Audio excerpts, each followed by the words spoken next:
자, 구약전서 두 번째 시간입니다. 좀 요 강의는 와서나를 따르라 진도에 맞춰서 강의를 하고 있습니다. 자, 오늘 다룰 부분은 창세기 1장, 2장, 모세서 2장, 3장, 아브라함서 4장, 5장. 그 창조 기록입니다. 하나님의 구원의 계획을 이루는 세 가지 큰 이벤트가 있죠.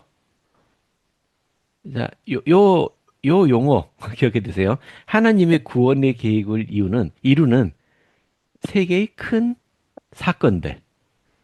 자, 그게 첫 번째가 창조, 그죠? 창조입니다. 첫 번째 창조, 두 번째가 타락, 세 번째가 예수 그리스도의 속죄. 하나님의 구원의 계획은 이 세 개의 중요 사건들로 이루어져 있어요. 이제 이번 주와 다음 주 걸쳐서 창조와 타락에 대해서 다루게 될 것 같습니다. 예수 그리스도의 속죄는 뭐 성경, 몰몬경, 교라서 전부 다 이 얘기하고 있으니까 이거 계속 창조, 하나님께서 창조하셨다. 예, 간단하게 여러분들 좀 말씀 좀 들어볼게요. 하나님이 세상을 창조하셨다. 특히 우리 사람들을 위해서. 하나님의 일과 목적이 뭐라고 하셨죠? 사람에게 불멸과 영생. 윤멸과 영생을 가져다 주는 것. 즉, 하나님이 하시는 일은 그냥 그 자녀들 양육해서 하나님이 누리는 것과 같은 그런 행복한 상태, 충만한 상태를 그 자녀들도 누리도록 도와주는 것. 다른 말로 하면 자식 농사죠. 그게 하나님의 직업이에요. 자, 그걸 위해서 사람에게 불멸과 영생을 가져다 주기 위해서 세상을 창조하셨잖아요. 특히 지금 우리를 위해서 지구와 태양계를 창조하셨습니다. 그렇게 생각할 때 어떤 하나님에 대해서 어떤 생각이 드시나요? 어떤 느낌? 하느님 너무 광대하시고, 음, 음. 우리는 너무 미물이고, 부족하고 모자라고, 이런 느낌? 근데 하나님은 그 미물을 위해서 이런 일을 하신단 말이죠. 예, 좋습니다. 우리 비디오 하나 볼게요. 그 다음에 이제 본문으로 넘어가겠습니다.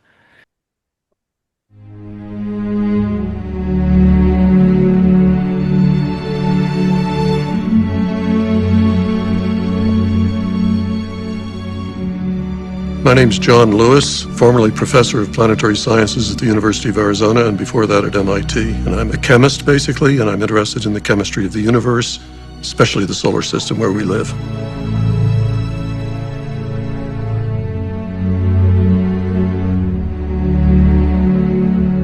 As scientists, we can understand a great deal about when things happened, where they happened, how long they took, but science is completely silent on the subject of the who and the why of creation. There is no way that you can answer those questions from observation.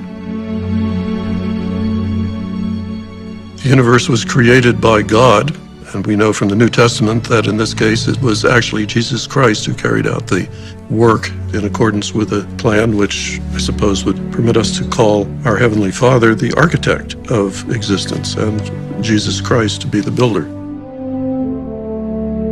There are many hints that we existed before our birth. Before thou wast in thy mother's belly, I knew thee. It's right there. Well, it's a fundamental belief that God is our Father.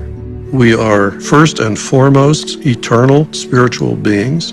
This is something that grows in our understanding and in our awareness through practice, through prayer, through answers to prayers. I have to think of my relationship with my Heavenly Father as something that I want to recapture. So instead of being oriented toward that past, I'm oriented toward its future, toward a reunification with Heavenly Father, to be worthy to stand in His presence. It's all one big whole. It's one consistent story.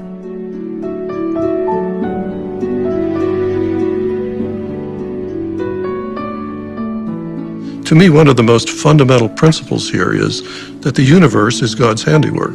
Therefore, if the scriptures are God's handiwork and the universe is God's handiwork, then science and religion represent two independent witnesses of creation. And we're told throughout the Old Testament that two or more independent witnesses are required in order to certify the truth. They are not opposites, but they are like the vision seen from your two eyes. If you close one eye then close the other, alternate back and forth, you don't see the same thing with the two eyes. But it is the combination of those two views which gives you three-dimensional perception and shows you a lot of things that neither eye by itself sees.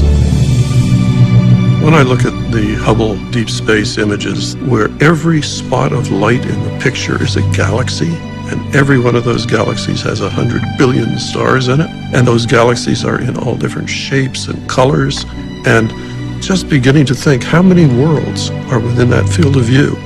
I find it deeply touching, to say nothing of what it does to the scientific side of my brain. It's so valuable to gain a new perspective on who you are and where you are and what's around you. Famous British astronomer Sir Arthur Eddington said, the more we learn about the universe, the less it looks like a great machine and the more it looks like a great thought.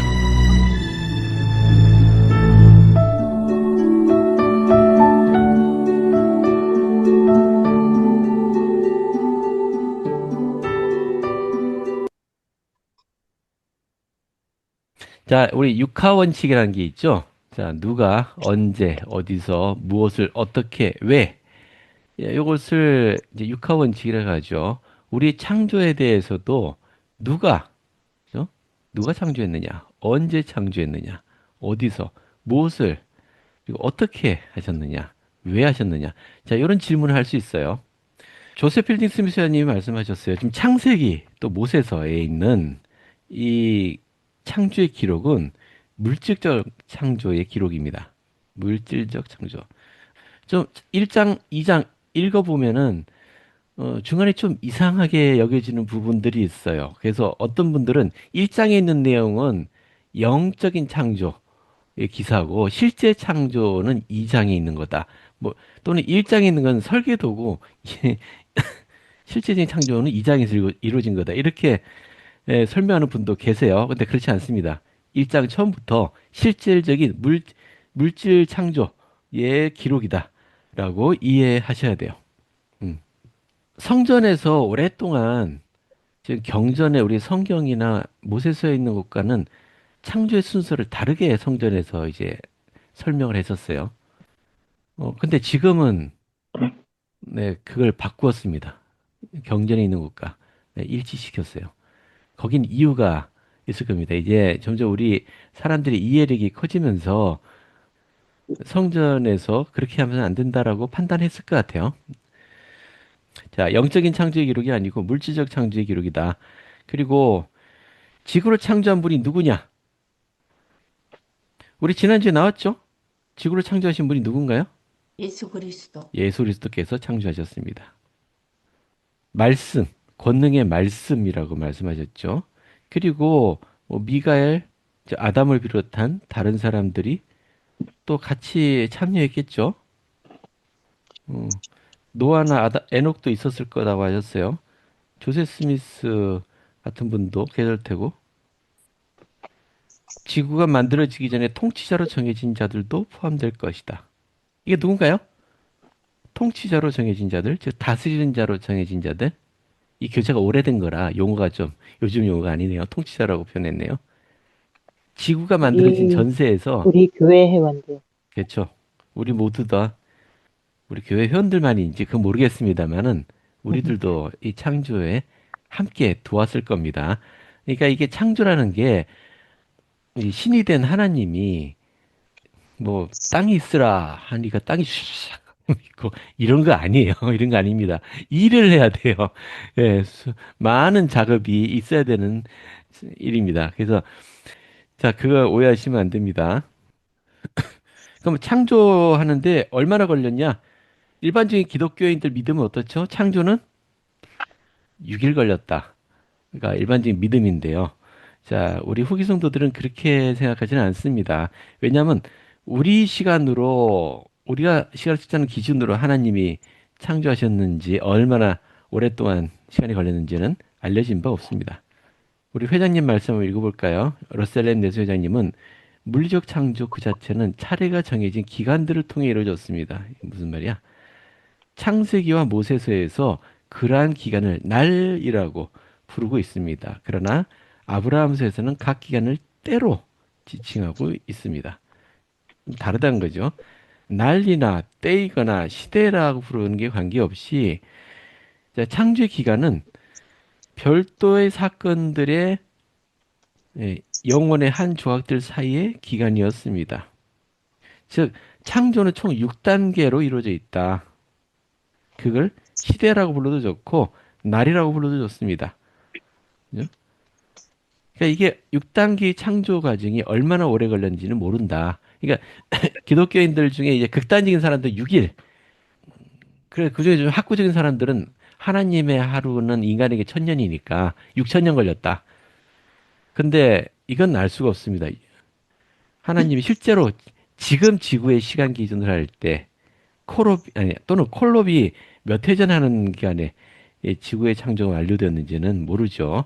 6000년 아니요 6억 년이 걸렸는지 60억 년이 걸렸는지 그건 알 수가 없습니다. 단지 때라고 시대라고 6단계에 걸쳐서 이루어졌다는 것만 알고 있습니다.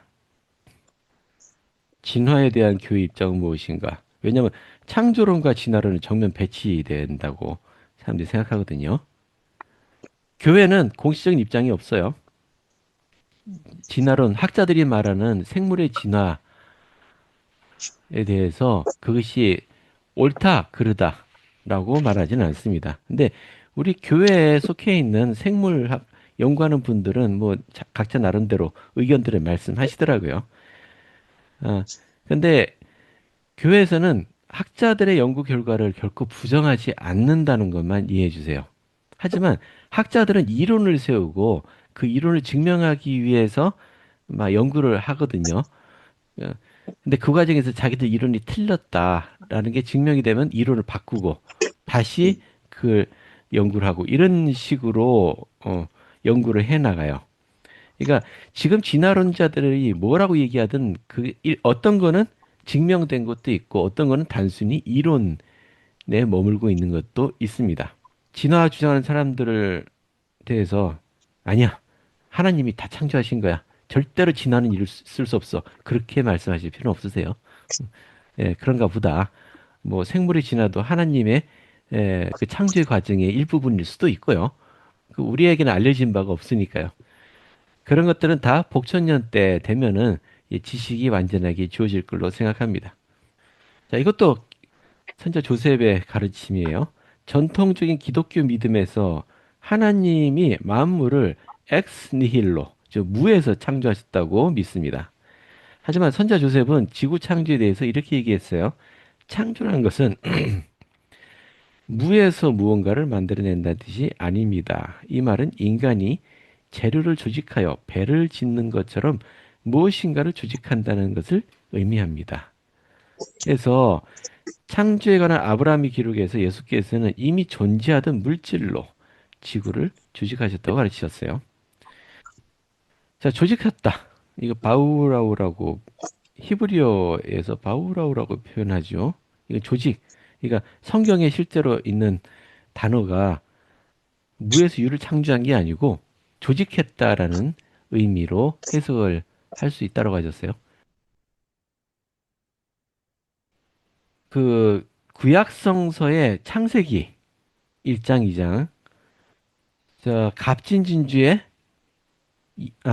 모세서의 2장과 3장, 그리고 아브라함서의 4장과 5장, 여기가 다 창조 기록인데요.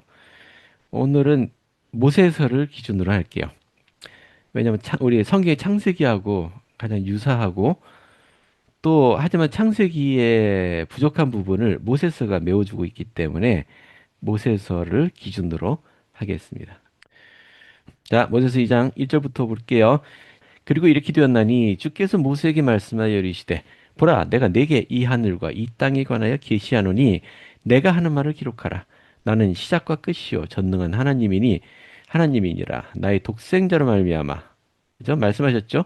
독생자로 말미암아 내가 이것들을 창조하였나니 참으로 태초에 내가 하늘에 서 있는 땅을 창조하였느니라. 자, 이 말씀이 우리 구약전서에는 뭐라고 되어 있냐? 그냥 단순히 태초에 하나님이 천지를 창조하시니라.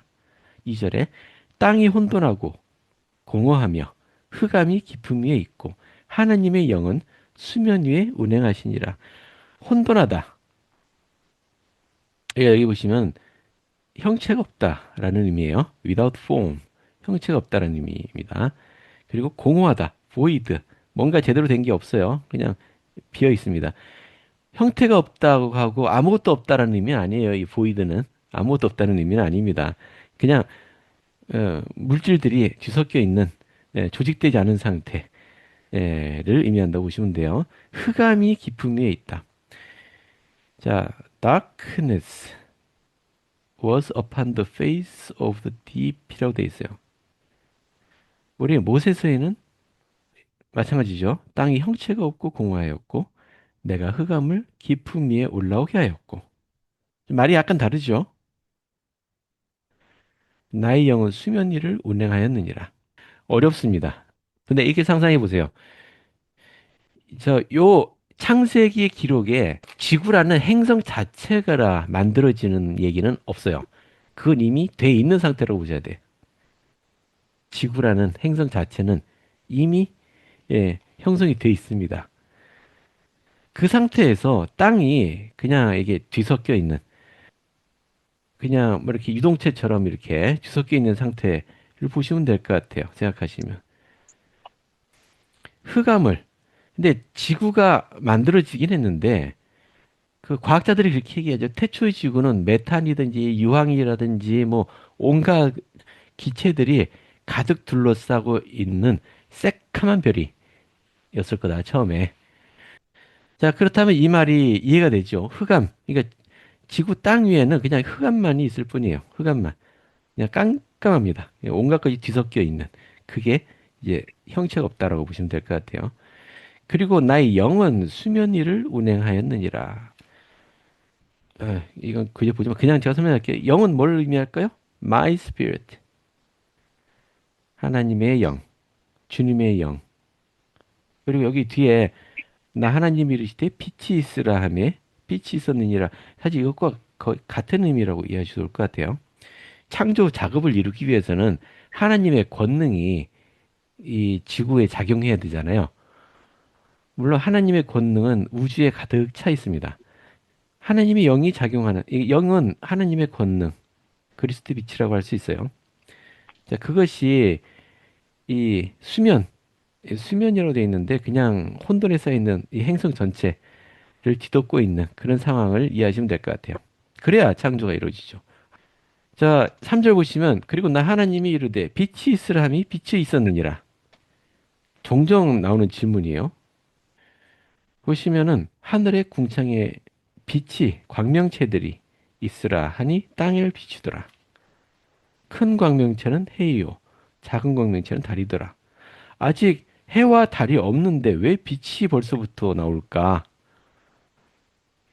이 빛과 이 빛은 해와 달의 빛이 아닌가요?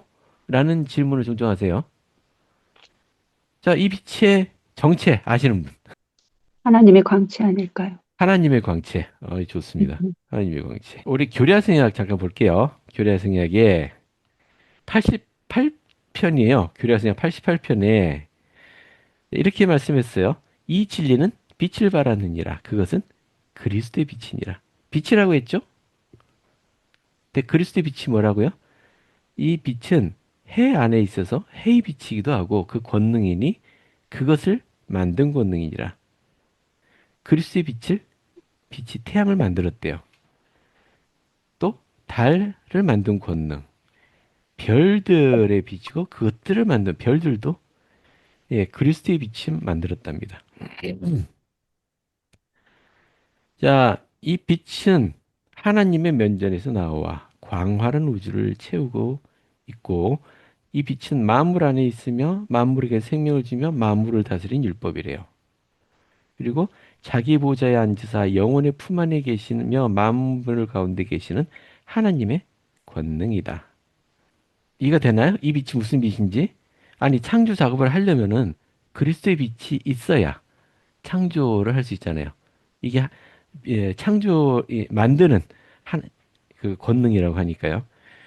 그래서 이 영과 빛은 사실은 거의 같은 겁니다. 이게 영은 성령을 의미하는 거고 빛은 그리스도의 빛을 의미한다. 즉 창조를 위한 하나님의 권능이 이 공간을 메우고 있는 그런 상황을 보시면 이해하시면 좋을 것 같습니다.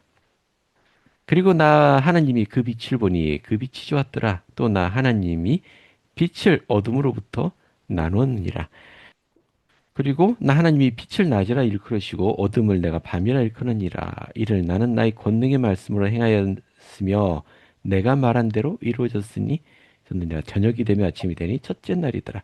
자, 첫째 날을 다루었습니다. 첫째 날에 창조하신 것은 빛입니다. 제가 거짓말 아니라는 거를 증명하기 위해서. 자, 빛에 대해서는 에, 설명을 읽어볼까요? 자, 당시 존 테일러 장로님의 설명입니다. 하늘은 궁창에 태어나게 나타나기 전에 빛으로 지구를 비추게 하셨습니다. 그 까닭은 하나님은 빛이시라.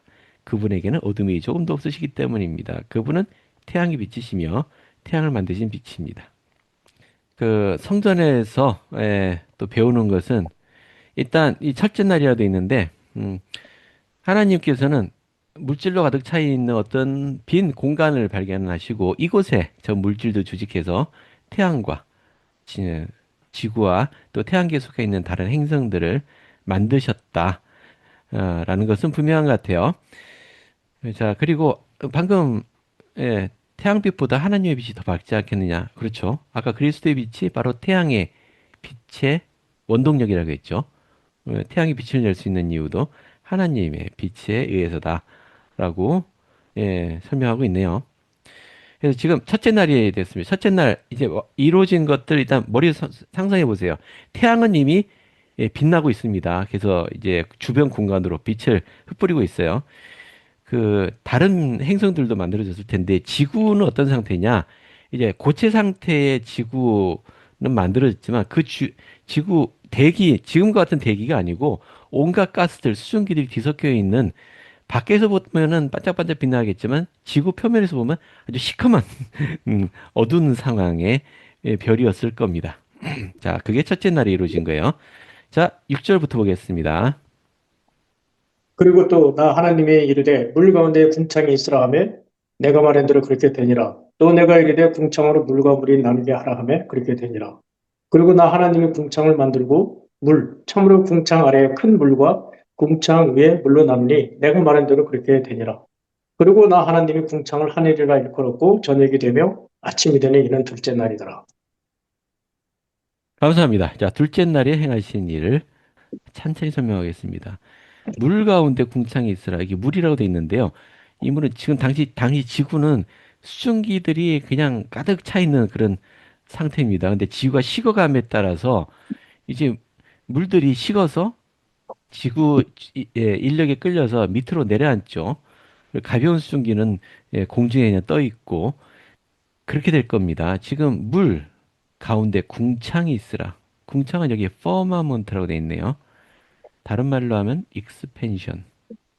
즉 창공을 의미합니다. 창공. 우리 대기권, 네, 그 하늘, 그 창공을 궁창이라고 표현했습니다. 그래서 물이 나누어집니다. 물과 물이 나누어지게 되는데 궁창 아래에 큰 물, 궁창 위에 물. 자, 물이 이 지구가 점점 식으면서 물이 아래로 이제 떨어져 내려요. 그러면 점점 공기가 점점 맑아져 가겠죠. 궁창 아래에 큰 물이라는 것은 뭐 강이나 바다가 됐겠죠. 궁창 위의 물은 뭡니까? 궁창 위의 물은 아닐까요? 구름을 얘기하는 거죠. 구름. 지금 지구가 그렇잖아요. 이게 창공 아래에 있는 물과 위에 있는 물로 나뉘잖아요. 자, 그리고 나 하나님이 이 궁창을 하늘이라가 일컬었더라. 헤븐이라고 했다고 하는데요. 이 언어에 좀 오, 착각인가요? 헤븐? 이 헤븐은 영적인 하늘을 의미하는 건데. 자, 어쨌든 간 둘째 날이 되었더라. 지금 아까 얘기했죠? 익스펜션, 창공을 만들었습니다. 그러니까 이게 오랫동안 걸렸나 봐요. 둘째 날. 그러니까 지구 대기가 점점 맑아져 가는 겁니다. 하지만 아직은 지구는 새까맣습니다. 자, 셋째 날에 하신 일을 볼까요? 그리고 나 하나님이 이르되 천하의 물이 한 곳으로 모이라 하매 그대로 되니라. 또 나 하나님이 이르되 마른 육지가 있으라 하매 그대로 되니라. 그리고 나 하나님이 마른 육지를 땅이라 일컬었고 모인 물을 내가 바다라 일컬었더라. 그리고 나 하나님이 보니 내가 만든 모든 것이 좋았더라. 그리고 나 하나님이 이르되 땅은 풀과 씨 맺는 채소와 열매 맺는 과목을 그 종류대로 그리고 씨 있는 열매 맺는 나무를 땅에 내라 하매 내가 말한 대로 그렇게 되니라. 그리고 땅이 풀과 씨 맺는 모든 채소를 그 종류대로 씨 가진 열매 맺는 나무를 그 종류대로 내었고 나 하나님이 보니 내가 만든 모든 것이 좋았더라. 저녁이 되며 아침이 되니 이는 셋째 날이더라. 예, 감사합니다. 예, 저는 원래 이공계 출신이라 이게 무슨 말인지 잘 이해가 되거든요. 예, 땅이 물이 이제 가득 고였는데 이게 왜 갑자기 육지가 나오냐? 원래 그렇습니다. 이 지구고 지금처럼 산이 생기고 땅과 바다가 나눠지는 것은 오랫동안 지구 지각 변동이 있어야 되거든요. 아마 그것을 포함한 게 아닌가 생각이 들어요. 어쨌든 간 셋째 날이 이루어진 거는 이제 드디어 마른 육지들이 나타나기 시작한 거예요. 땅이 치솟아서 육지들이 만들어지기 시작했고 이 물은 밀려나서 바다로 고이기 된 거죠. 그래서 마른 육지를 땅이라 일컬고요. 모인 물을 바다라 일컬었더라. 그리고 이 상태에서 땅에 풀과 씨 맺는 채소, 열매 맺는 과목들을 창조하셨다고 돼 있네요. 식물들이 먼저 창조가 돼야 돼요. 그리고 식물들이 그 공기를 점점 깨끗하게 만듭니다. 예, 이제 이것도 굉장히 일리가 있어요. 근데 뭐 그보다 여기 중요한 거는 뭐라고 했나요? 종류대로 만든다고 하셨어요. 그러니까 하나님께서 태초에 뭔가 생명의 씨앗이 될 만한 거 하나 딱 주고 이제 저절로 자라라, 저절로 분화되라 이게 아니고 모든 식물들, 채소들이 종류대로 완성될 때까지 뭔가 하셨다라는 것을 볼 수 있어요. 그리고 실제로 땅의 모든 종류대로 식물들이 자라기 시작했습니다. 그리고 내가 만든 모든 것을 보니 좋았더라. 하나님은 예, 좋았더라라는 말을 계속 표현하고 있는데요. 자, 하나님이 마음에 안 드는 창조를 하신 게 아니에요. 뭐 적절히 타협하고 하셨다 그런 게 아니고 하나님이 기쁨으로 기쁘게 창조물들을 바라보실 정도로 최상의 것을 창조하셨습니다. 네, 말씀하세요. 이 구절에서 그 종류대로 되었다라고 하는 것이 이제 창조론과 진화론에 우리가 그 근거를 삼을 수 있는데요. 네, 우리가 그 만약에 진화론이 우리가 단세포의 그 단세포가 우리 인간의 복잡한 유기체 현재의 상태로 이르렀다고 할 것 같으면은 자, 그러면 과거의 원숭이가 현재의 인간이 될 수도 있고 그와 같은 형태로 그 단세포에서 우리가 지금 현재까지의 그 진화 과정을 그게 사실이라 할 것 같으면 전 세계에서 발견되는 우리는 화석을 통해서 정말로 그 중간 단계 생명체를 알 수 있다면 그 진화론이 맞는 것일 수 있지만 음, 그 화석의 그 지금까지 하나님께서 그 종류들을 만든 것 이외에 생명체로 발견된 화석은 없어요. 그래서 음, 그걸 창조론이 맞다라는 것을 그리 무게를 실어주는데 왜냐하면 그 종류대로 하나님께서 창조하셨기 때문에 5천 년 전의 화석이나 현재의 화석이나 똑같습니다. 하나님이 창조하시고 좋았더라, 좋았더라 이런 말씀하는 걸 들으니까요. 네, 하나님께서 자기 하시는 일 참 좋아하셨구나. 그리고 하나님께서 이거 정말 네, 하기 싫어서 억지로 하신 게 아니라 하면서 보람도 느끼시고 정말 기쁜 마음으로 하셨구나 이런 생각이 들었어요. 왜 예, 좋은 지적이세요. 하나님은 일 적당히 안 하세요. 하나님의 가장 최선의 것을 주세요. 최선의 것을 창조하시고요. 아까 그 우리가 창조를 하시면서 제가 네, 느낀 점은 음, 하나님이 이미 우리를 너무나 사랑하셔서 이렇게 준비하고 있다는 걸 제가 느낄 수 있었어요. 그리고 네, 제가 또 그 정체성에 대해서 더 확실히 음, 알게 돼서 기뻤어요. 왜냐하면 저는 때때로 제가 좀 그럴 때가 있었거든요. 음, 근데 이제 오늘 이거를 더 열심히 들었고 배움으로써 우리 주님께서는 우리 인간을 하나하나, 우리 인간들을 하나, 얼마나 사랑하셨는지를 더 깊이 알게 되었어요. 예, 감사합니다. 자, 넷째 날부터 볼게요. 넷째 날에는 뭘 하셨나요? 자, 하늘의 궁창에 광명체들을 만드셨어요. 그래서 밤과 낮이 나뉘게 됩니다. 광명체들이 궁창에 있어 땅을 비추게 하라. 그죠? 큰 광명체는 해고, 작은 광명체는 달이라고 하셨습니다. 아니, 하늘에 태양도 없고 달도 없는데 식물이 먼저 있냐? 이제 그런 의미가 아니고 아까 말씀드렸죠. 첫째 날에 이미 태양은 존재합니다. 태양과 달은 존재하는데 지구 땅에서 볼 때 태양과 빛이 안 보이죠. 처음에 얘기했잖아요. 새카맣다고. 그리고 점점 수증기들이 가라앉고 그리고 식물들이 자라면서 공기가 점점 맑아지는 거예요. 이산화탄소 같은 것들이 점점 없어지고 유황 같은 것도 없어지고 하면서 하늘은 점점 맑아집니다. 이제 광명체들이 땅을 비추는 겁니다. 그러니까 궁창에 있다고 했잖아요. 그러니까 하늘을 바라보니까 태양이 보이는 겁니다. 그리고 달이 보이고 이제 그런 상태라고 이해하시면 될 것 같아요. 하늘에 달과 해와 달과 별이 하늘에 나타나서 이제 땅을 비추게 되었다. 이게 넷째 날 일어난 일입니다. 20절부터 볼게요. 나 하나님이 이르되 물들은 생명을 가진 움직이는 생물과 땅 위에 하늘에 궁창을 날 수 있는 새들을 번성하도록 내라. 자, 그 다음만 창조하신 게 물속에 사는 동물들, 하늘의 새들이 먼저 창조되었습니다. 그래서 큰 고래들, 모든 날개 있는 새들, 그리고 창조한 것을 보니 신이 좋았더라. 라고 하셨고요.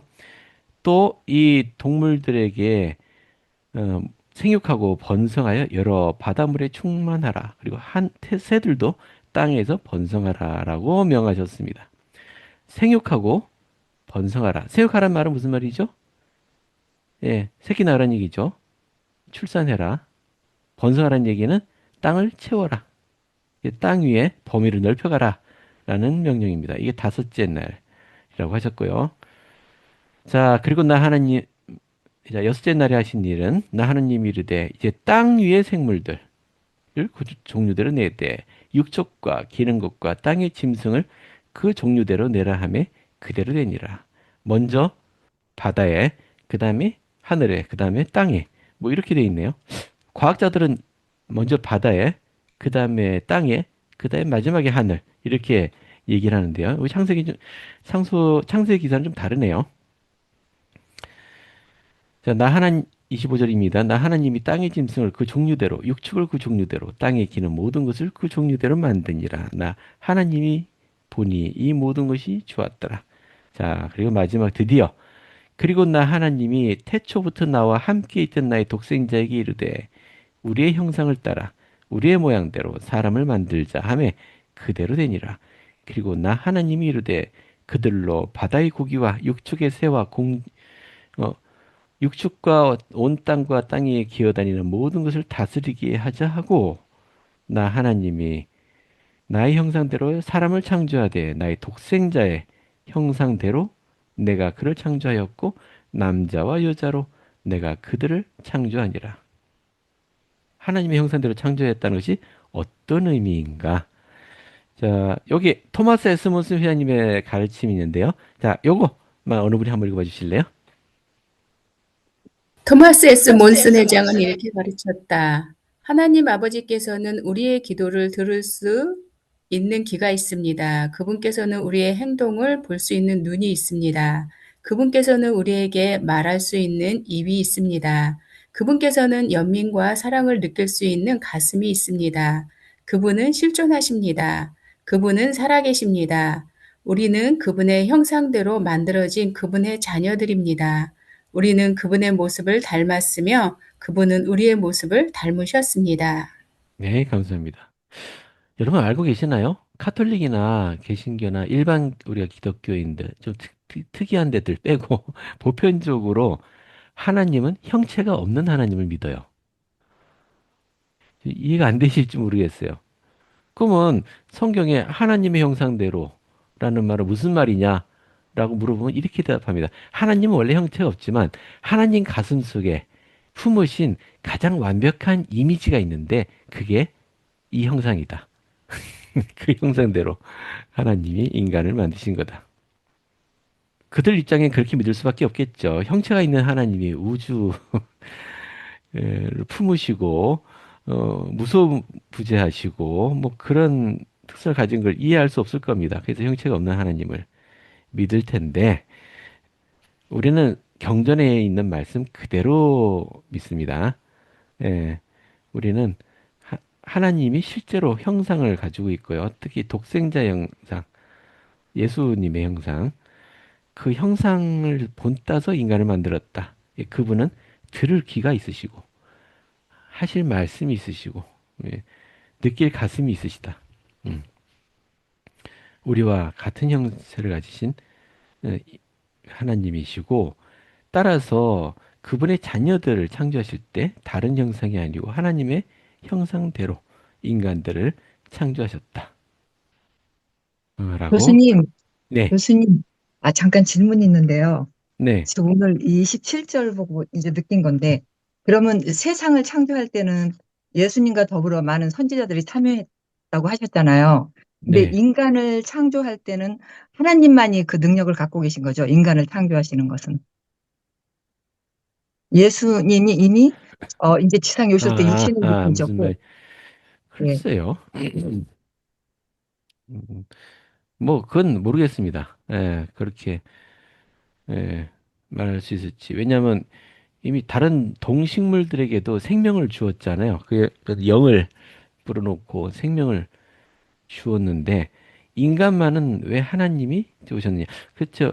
방금 말씀하신 대로 사람에 대해서만은, 예. 네, 하나님이 그 독생자에게 위임하지 않았을 수도 있죠. 예. 사람에 대해서만은. 왜냐하면 예, 주님께서는 세상에 오실 때 네, 육신을 입고 오셨잖아요. 네, 그랬기 때문에 그 이전에는 그 영체로 계셨기 때문에 그 질문을 많이 받았었거든요. 그 전에 어떤 음, 분들한테. 음, 음, 음, 그래서 제가 이 지식에 대해서 모르기 때문에 그 하나님만이 인간은 창조하실 수 있는 능력을 갖고 계시지 않았을까? 주님이 이제 지상에 오실 때 그분도 육신을 입고 오신 분이라 그 이전에는 여호와 하나님이셨지만 인간을 창조할 수 있는 능력은 하나님만 있지 않았을까? 그렇게 제가 추측으로 얘기는 했었거든요. 음, 근데 오늘 이 음. 구절을 보니까 좀, 독생자의 형상대로라고 또 말씀하셨기 때문에, 하나님만이 이 인간을 창조하지 않으셨나, 이렇게 생각이 들었어요. 갑자기 이런 예, 생각이 들었는데요. 네, 영의 자녀는 하늘의 아버지 어머니가 만드셨을 것 같고요. 근데 육신을 주는 이 작업은 주님께서 하나님 아버지와 함께 그 적극적으로 개입이 되지 않았나 이런 생각이 들고요.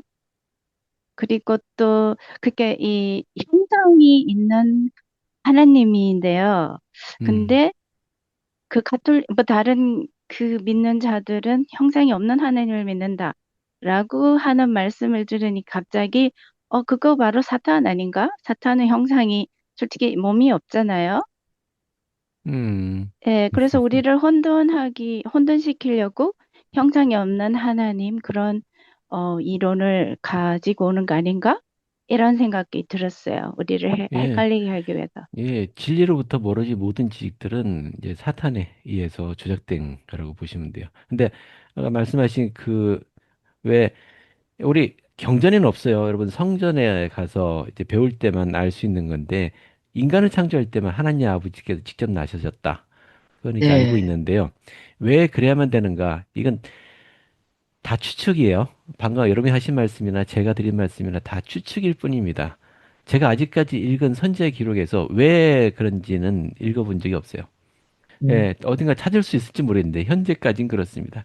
근데 음, 제가 이해하는 것은 그래요. 왜냐하면 그 육신을 그냥 물질적으로 만드는 거는 할 수 있어요. 하지만 문제는 영을 넣어야 되잖아요.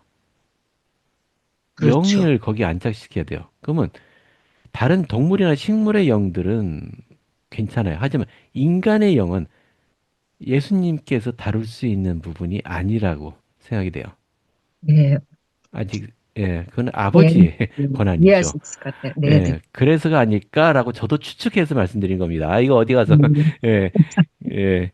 이렇게 해서 여섯째 날이 되었습니다.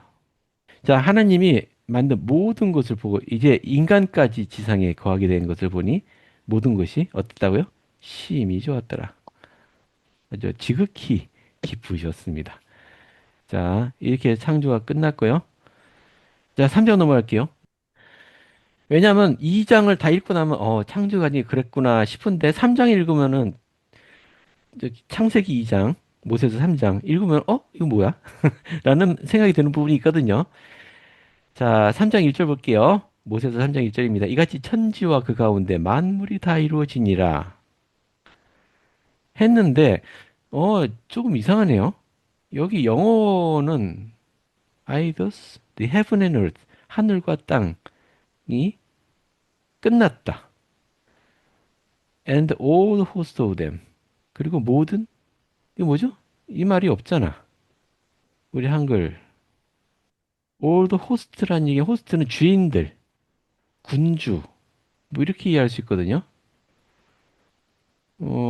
그래서 좀 의아해요. 왜 우리 한글 번역 과정에서 이걸 뺐는지, 음, 그게 조금 의아합니다. 그래서 그 좀 찾아봤어요. 교리학상의 학생 교재에는 이 호스트를 만군이라고 표현했네요. 만군이란 누군가? 자, 손자 조세 스미스 이렇게 말했습니다. 이 세상의 주민에게 성령을 베풀도록 부름받은 자들은 모두 이 세상이 생기기 전에 천국 회의에서 그 목적을 위해 성인받았습니다. 나도 그 회의에서 이 목적을 위해 성인받은 줄 압니다. 세상 주민에게 성령을 베풀도록 부름받은 자들 중에는 여러분도 포함됩니다. 여러분도 성령 베푸셔야죠. 조세프 리 스미스님의 가르침이에요. 주님은 조직된 예지들 중에서 시대마다 다른 여러 가지 자격으로 임무를 수행할 통치자들을 택하셨다고 아브라함께서 말씀하셨습니다. 아브라함은 선택된 자들 중에 하나였습니다. 그래서 태초에 지구가 마련되기 전에 주님께서 시간이 처음부터 끝까지 모든 것이 주입되게 하셨다고 믿는 것이 타당할 것입니다. 이미 자 끝난 겁니다. 경전에 이같이 천지와 모든 만군이 이루어졌다고 기록되어 있습니다. 이 이야기는 인류가 지구에 녹이 될 때 모든 것이 마땅한 순서에 따라 지상에 놓이도록 준비되었다고 주님이 말씀하신 것과 맥을 같이 합니다. 아, 말 어렵다. 자, 여기에 지금 설명도 요약하자면 그래요. 지금 창세기에 기록되어 있는 그 창조, 천지라고 했어요. Heaven and Earth예요. 이 지구라는 공간에는 하늘, 즉 천국도 포함이 되어 있습니다. 이 모든 것들이 다 이루어졌다고 되어 있는데 여기에 만물이라고 했잖아요. 근데 만물이라는 얘기가 여기 없어요. 지금 영어 표현은 없습니다. everything이 없어요. 아까 그 설명에 따르면은 이게 창조가 이루어질 때 이 시간의 시작과 끝까지 모든 것이 다 안되되었다라고 설명을 했어요. 이미 다 계획이 된 겁니다. 그리고 때가 되면 모든 것이 그 자리에 자리를 잡아갈 겁니다. 여기에 따라 시간은 흘러가게 될 테고요. 하나님이 미리 아시는 능력에 따라 단순히 그 시점뿐만 아니고 모든 시간까지도 다 준비가 되었다고 설명을 했어요. 그리고 여기 호스트들은 세상에 성혈 베푸는 우리들, 자, 세상을 다스리는 자들이라는 의미라고 해요. 자, 일곱째 날에 나 하나님이 나의 일과 내가 짓던 모든 것을 마치니라. 그리고 내가 일곱째 날에 나의 모든 일에서 안식을 취하니라. 이게 뭡니까? 일곱째 날에 안식을 취하셨습니다. 이게 안식일이죠. 안식일의 의미에 대해서는 나중에 또 차차 공부하겠습니다. 하나님이 창조하신 겁니다. 때때로 안식일은 모세율법 아니냐. 제가 실제로 다른 교회 사람 만났을 때 안식일이기 때문에 뭐 물건을 구입한다든가 이런 걸 우리는 상간다 얘기했을 때 그 모세율법을 아니냐. 우리는 그런 의미, 안식일이라는 의미 없다라고 주장을 하던데요. 안식일이 모세율법인가요? 모세하고 관계없어요. 태초부터 있었던 율법입니다. 일곱째 날이 쉬시니라. 그리고 일곱째 날을 복을 주어 성결케 하였다.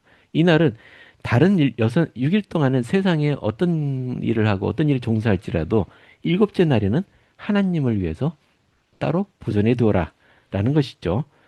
자, 하시던 모든 일을 마치고 이날에 안식을 취하셨습니다. 4절부터 볼게요. 그리고 4절부터. 이제 보라, 내가 내게 이르노니 나 주 하나님이 천지를 만들던 날에 그것들이 창조될 때의 천지의 내력이 이러하니 곧 들의 모든 초목이 땅에 있기 전이었고 또 들의 모든 채소도 자라기 전이었느니라. 이는 내가 말한 만물이 지면에 육에 속하기 이전에 나 주 하나님이 그것들을 영적으로 창조하였음이니라. 이는 나 주 하나님이 지면에 비가 내리게 하지 아니하였음이니라. 나 주 하나님이 모든 사람의 자녀들을 창조하였으나 땅을 갈 사람은 아직 아니하였나니 이는 하늘에서 내가 그들을 창조하였고 아직 육을 가진 자가 땅 위에 없었고 물속에도 없었고 공중에도 없었음이니라. 그러나 나 주 하나님이 말하매 안개가 땅에서 올라와 땅의 온 표면을 적셨더라. 예, 감사합니다. 이게 좀 무슨 말씀인가? 창조 기사 다 끝났는데 왜 또 나주 하나님이 천지를 만드는 날 천지의 내력 창조될 때 천지의 내력이 일하니라 이게 무슨 말이냐? 왜 갑자기 또 그러냐? 이게 5절 이 성경만 갖고 보면은 성경에 이런 말이 없어요. 창세기 2장에 자 이렇게 짧게 되어 있어요. 이게 지금 모세서가 중요한 이유입니다. 자, 이 부분이 창세기와는 달라요. 자, 나주 하나님이 천지를 창조하실 때 이 내력이란 말은 그냥 그 이런 방식으로 이렇게 기록이 그렇다, 라고 이해하시면 돼요. 그냥 역사라는 의미입니다. 이 Generations of Heaven이라고 돼 있는데요. 보시면 나주 하나님이 영적으로 먼저 창조했다고 하셨어요. 육에 속하기 이전에 영적으로 뭘요? 들의 모든 초목. 예, 땅이 있기 전에 영적으로 먼저 창조되었다. 이제 영의 세계에 이미 식물들이 있었다는 얘기죠. 땅은 있었을지라도 아직 지면에 비도 내리지 않고, 그죠? 아직 대기가 깨끗하지 않잖아요. 비가 내린 거나 그런 게 아니고, 단지 수증기가 공기 중에 가득 찼죠. 이걸 이렇게 표현했습니다. 안개가 땅에서 올라와 땅의 온 표면을 적셨더라. 여기서 알 수 있는 거는 동물이나 식물이나 인간이나 땅에 존재하기 이전에 이미 하늘의 영으로서 창조되어 존재하고 있었다라는 겁니다. 그리고 아마 그 형상은 지구에 있는 형상과 같은 형상이었을 것으로 생각이 돼요. 나주 하나님이 땅의 흙으로 사람을 짓고 그 코에 생기를 불어넣으니 사람이 생명이 된지라. 자, 첫 육신을 가진 자요, 사람이라. 자, 여기 보시면 생명이란 말이 living soul이라고 되어 있어요. 자, 교회 용어를 좀 배우죠. 근데 여기 보면 soul이라고 되어 있잖아요. 물론 일반적인 영어권 사람들이 말할 때 soul하고 spirit은 뭐 다른 의미가 아니에요. 하지만 우리는 구분합니다. soul. 이건 영혼이라고. 영은 우리의 육신에 깃들어 있는 본체를 영이라고 하고요. 영혼은 육신이 있든 없든 상관이 없어요. 의식이 있고, 그러니까 스스로 살아있는 영을 담겨 있는 어떤 상태든 영혼이라고요. 저 여기 리빙 소울이라고 하는 거는 우리 육신이 영이 들어가서 육신 자체가 살아있는 존재가 된 것을 소울이라고 합니다. 영혼. 영이 담겨 있는 상태. 그냥 육신과 달리, 영과 달리, 육신과 영이 같이 이제 결합이 되어서 단단히 결합되어 있는 상태. 이것을 소울이라고요. 즉, 살아있는 영혼. 자, 이건 그냥 우리 교회에서 그냥 단순히 영과 영혼을 구분해라라는 것만 이해하시면 될 것 같습니다. 그러니까, 자, 흙으로 흙으로 사람을 지었다고 했죠. 당연해요. 흙을 이렇게 진흙 비워주고 사람 만들었다는 얘기 아니고 인간을 구성하는 모든 원소들은 흙에서 나왔죠. 지구의 구성 원소들입니다. 그런 의미예요. 자, 사람도 역시 영적으로 먼저 창조되고 나서 지음을 받았다라고 하셨고요. 또 동쪽 에덴에 동산을 만들고 내가 지은 사람을 거기에 두니라. 자, 또 하나님이 땅에서 사람이 보기 아름다운 모든 나무가 저마다 자연적으로 자라게 하니 사람이 그것을 볼 수 있더라. 그리고 그것도 또한 생명이 되었더라. 뭐가 생명이 되었다고요? 나무가 생명이 되었다고 했어요. 생명은 뭐라고 했죠? 영과 육신이 결합된 상태라고 했잖아요. 지금 나무도 영이 있다라는 의미예요. 당연히 동물들도 영이 있겠죠. 자, 일반적으로 기독교인들이 말하는 것처럼 인간만 영을 가진 게 아니고 동물과 식물도 다 영이 있습니다. 그리고 이상 이전에 이미 영적으로 창조가 되어 있었던 존재들입니다. 예, 이게 그 말이에요. 내가 그것들을 창조한 날에 그것이 영적이었습니다. 그리고 나 하나님이 그것을 창조한 영역 안에 그것이 그대로 남아 있음이니 참으로 사람이 사용하도록 내가 예비한 모든 것이 그러하니라. 또 사람이 보니 그것이 먹기에 좋았더라. 그리고 나 주 하나님이 동산 가운데 생명나무도 심고 선악을 알게 하는 나무도 심었더라. 자, 질문. 이건 몰몬경에 나오는 건데 자료 찾아보지 않고 그냥 질문만 할게요. 왜 생명나무와 선악과를 알게 하는 나무 둘 다 심으셨을까요? 여러분 구원의 선택, 계획에서 필수로 필요한 게 뭐죠? 선택 의지를 위해서 심은 거 아닐까요? 예, 선악을 알게 하는 나무. 요건 필요하죠. 그래야 이거 따먹고 타락하지. 생명한 나무는 왜 필요했을까요? 선택 의지를 위해서요?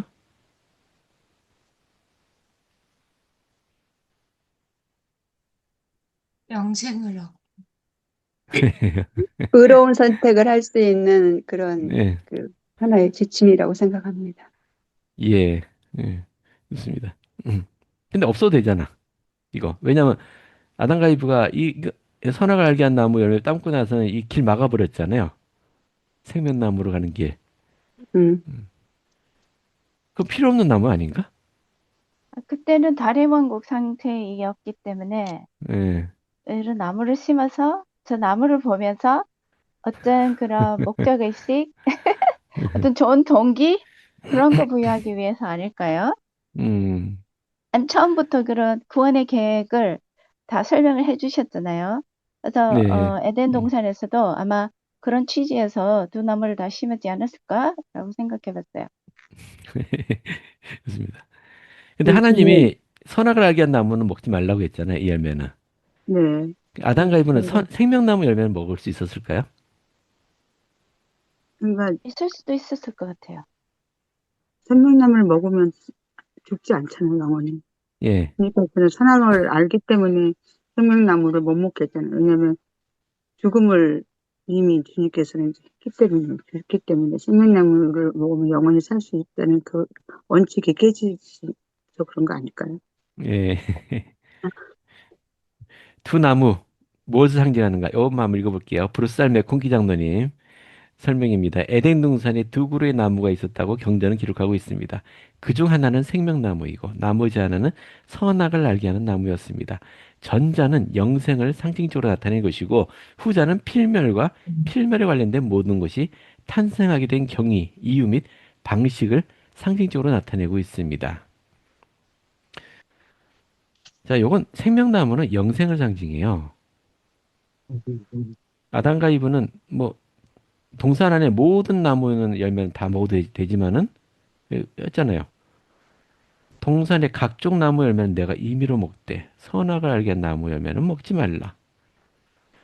그럴지라도 내 스스로 선택할 수 있나니 이는 그 일이 내게 주어졌음이니라.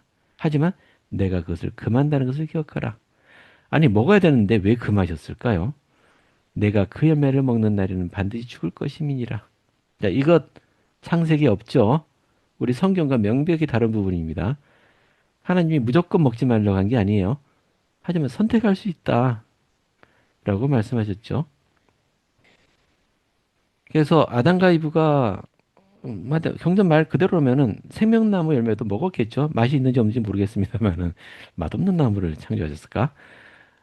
그리고 선악을 알게 한 나무 열매도 나무도 심었습니다.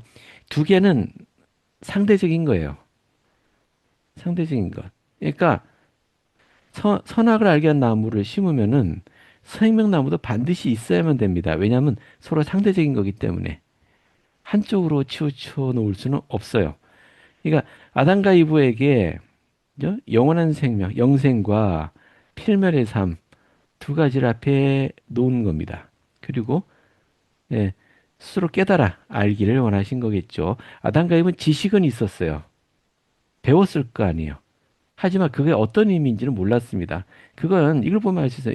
맨 마지막에 보시면은 남자와 그의 아내가 다 벌거벗었으나 부끄러워하지 아니하더라. 이게 부끄럽지 않다는 얘기가 무슨 의미인가요? 예, 그죠? 천진난만한 거예요. 머릿속에 아무리 많이 알아도 몰라요. 그게 무슨 의미인지. 모릅니다. 이 천진난만한 상태에 있어요. 그러니까 자, 선택 의지는 분명히 있었습니다. 이거 선택할 수 있다고 했잖아요. 하나님은 인간에게 선택 의지를 주셨어요. 에덴 동산에서도. 그리고 선택할 수 있는 것도 주었습니다. 그런데 지금까지 이제 죽음이라는 게 어떤 건지 모르고 두려움도 모르고 있던 둘이 이 선악을 알게 한 나무 열매 먹고 나서 알게 되었죠. 부끄러움도 알게 되고 두려움도 알게 되고 죽음이란 것이 다가온 현실이 되었죠. 그때까지는 별 생각이 없었던 뭐가 간절해집니까? 이게 간절해지죠.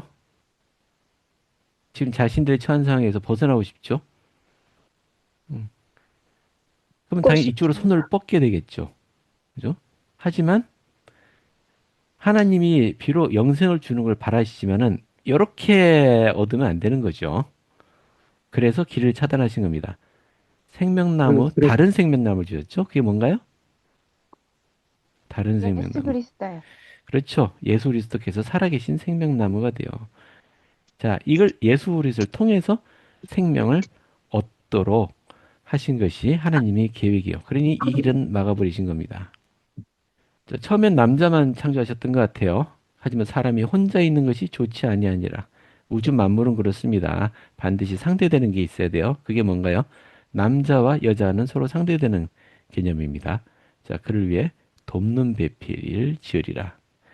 돕는 배필, 영어로는 헬프메이트라 돼 있는데 헬프메이트와 같은 단어라고 해요. 말 그대로 배필, 배우자입니다. 특히 아내 쪽을 의미한다고 그래요. 여기도 들짐승과 새들도 하나님이 생기를 불어넣었다. 예, 동물들도 영이 있습니다. 뭐 그렇게 했고요. 자, 아담을 깊게 잠들게 하고 그 갈빗대 하나를 취하고 살로 채우고 그를 남자에게로 이끌어오니 자, 나 아담이 이르되 이는 내 뼈 중에 뼈 살 중에 살임이라. 이제 내가 하노니 그를 남자에게서 취하은즉 여자라고 부르리라. 다시요. 전에 한번 열심히 토론했었죠. 이 아담의 갈빗대라는 게 어떤 의미인가? 실제로 아담의 뼈를 빼갖고 그걸로 이제 유전자 조작을 해갖고 이불을 만든 건가요? 상징적인 의미. 상징적인. 그죠. 상징적인 의미죠. 여러분, 그 남자들 좌우 갈빗대 계속 똑같습니다. 하나 모자란다고 아직도 주장하시는 분이 계시는데 좌우 갈빗대 계속 똑같아요. 갈빗대라는 얘기는 한번 해보시면 알아. 제가 제 아내를 이렇게 딱 안으면은 딱 제 갈빗대 옆에 제 아내가 딱 들어오거든요. 자, 요거만 읽고 넘어갈게요. 갈빗대. 스펜스 W 킴블 회장은 펜스 W 캠벌드 회장은 이브가 아담의 갈빗대로 창조되었다는 표현을 문자 그대로 받아들이면 안 된다고 가르쳤다. 갈빗대 이야기는 물론 비유적인 것입니다. 러셀 M. 넬슨 회장은 이 상징과 관련하여 다음과 같이 설명했다. 옆구리로부터 나온 그 갈비뼈는 동반 관계를 의미하는 것 같습니다. 갈비뼈는 지배나 굴종을 상징하는 것이 아니고 나란히 일하고 살기 위한 동반자로서의 관계를 상징합니다. 예, 감사합니다. 자, 우리 작년에 열심히 토론했었죠. 갈빗대. 자, 이 여자를 남자에게로 이끌어 오셨습니다. 누가요? 하나님이. 이게 어떤 의미죠? 여자를 남자에게로 이끌어 오셨어요. 그 최초의 결혼, 하나님께서 아담에게 여자를 데리고 와서 그를 소개하고 둘을 같이 살도록 하신 최초의 결혼식입니다. 자, 하나님께서 이 여자를 남자에게로 이끌었어요. 요즘에는 또 그렇게 안 하는 것 같은데, 원래 아버지가 자기 딸 이렇게 손 이끌고 남자에게 이끌어가는데, 자, 그 최초의 장면이에요. 그래서 남자가 자기 부모를 떠나 그 아내와 합하여 둘이 한 몸을 이룰지어다. 그 부모님들은 좀 섭섭하겠지만, 남자는 자기 부모보다 자기 아내가 더 위에 있어야 돼요. 이번 자녀들이 이렇게 한다고 섭섭해하지 마시기 바랍니다. 성경 있잖아요. 부모를 떠나서 아내와 합하는 겁니다. 남자에게는 부모보다 아내가 더 소중한 존재가 되어야만 돼요. 여기에 실패하면 구원의 계획에 문제가 생겨요. 자, 일단 할 건 다 한 것 같으네요. 시간. 일단은 여기서 마무리 짓고 질문 더 있으시면은 폐회기도 한 다음에 질문을 해주시면 감사하겠습니다. 자, 예수 그리스도의 전입니다. 아멘.